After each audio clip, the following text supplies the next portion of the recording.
વૈશ્વિક પરિસ્થિતિઓ અને મધ્ય પૂર્વમાં ચાલી રહેલા તણાવની અસર હવે સામાન્ય લોકોના ખિસ્સા ઉપર પણ જોવા મળી રહી છે। તેલ કંપનીઓએ પેટ્રોલ અને ડીઝલના ભાવમાં છેલ્લા 10 દિવસમાં ત્રીજી વખત વધારો કર્યો છે।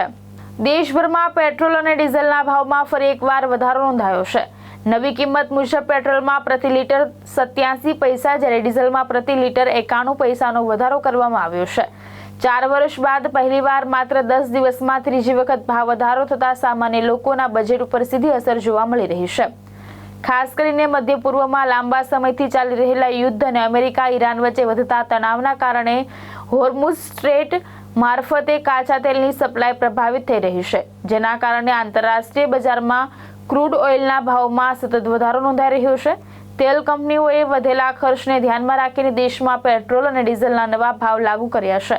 આ ભાવ વધારાની સીધી અસર પરિવહન ખર્ચ ઉપર પડશે, જેના કારણે આવનારા દિવસોમાં ખાદ્ય પદાર્થો સહિત અન્ય જરૂરી ચીજવસ્તુઓ પણ મોંઘી થવાની શક્યતા વ્યક્ત કરવામાં આવી રહી છે।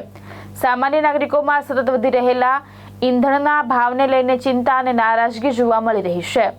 છેલ્લા 10 દિવસમાં પેટ્રોલનો વારંવાર ભાવ વધવો એ રોજિંદા જીવન પર આડઅસર થઈ રહી છે। પબ્લિકોને હરેક વસ્તુનો મોંઘવારીનો સામનો કરવો પડી રહ્યો છે। ક્રૂડ ઓઇલનો ભાવ જ્યારે વધે છે તો પેટ્રોલ ડીઝલનો ભાવ તરત વધારી દે છે, અને જ્યારે ઘટે છે ત્યારે પેટ્રોલ ડીઝલનો ભાવ સસ્તો કરવામાં આટલી બધી વાર કેમ, આ વિચારવા જેવું છે। ત્યાર પછી છે લોકોને શાકભાજી મોંઘું થઈ ગયું છે, રોજિંદી ચીજ વસ્તુ મોંઘી થઈ રહી છે।